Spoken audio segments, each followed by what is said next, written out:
Faberlic входит в список компаний, производящих товары первой необходимости. Именно поэтому мы продолжаем работать в штатном режиме. Но сегодняшняя ситуация требует введения дополнительных мер безопасности. Именно о них мы сейчас вам и расскажем.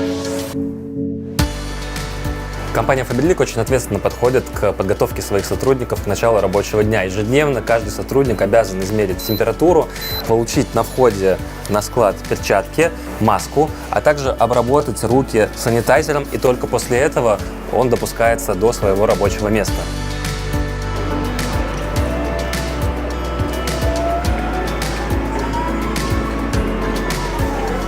Друзья, сейчас мы находимся уже внутри нашего склада и двигаемся в сторону сборочной линии.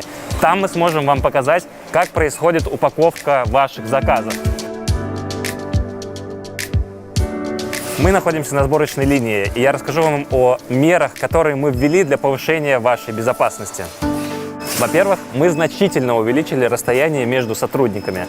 Во-вторых, все сотрудники всегда работают в защитных масках и перчатках.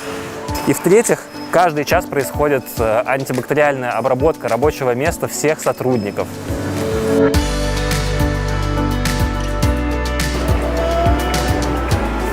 Теперь, совершая покупки на сайте Faberlic, вы знаете, что компания максимально позаботилась о вашем здоровье. Берегите себя и близких.